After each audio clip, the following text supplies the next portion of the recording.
بسم اللہ الرحمن الرحیم، ویلکم ٹو مائی چینل۔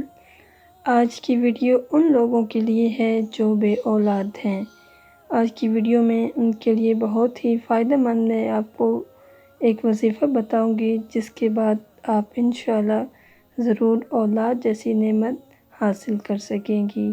یہ وظیفہ آپ نے 9 اور 10 محرم الحرام کو ظہر کی نماز کے بعد کرنا ہے۔ اگر آپ یہ وظیفہ کر لیں گی تو انشاءاللہ تعالی اللہ کے حکم سے آپ اولاد جیسی نعمت ضرور حاصل کر لیں گی۔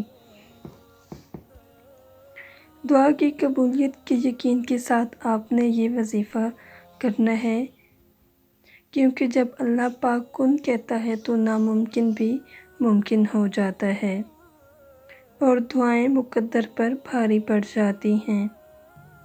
تو وظیفے کو اس طرح سے کرنا ہے کہ آپ نے 9 اور 10 محرم الحرام کی ظہر کی نماز کے بعد 2 رکعت نماز نفل حاجت پڑھنی ہے۔ اس 2 رکعت نماز کو پڑھنے کے بعد آپ نے کسی سے بھی بات نہیں کرنی اور اول و آخر درود شریف پڑھنے کے بعد آپ نے درمیان میں 21 بار نعت علی پڑھنا ہے۔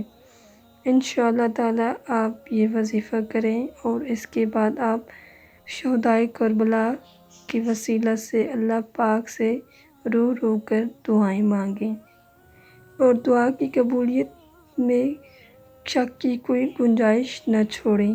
انشاءاللہ تعالی اللہ پاک آپ کی دعا قبول فرمائیں گے اور آپ کو اولاد ضرور دیں گے۔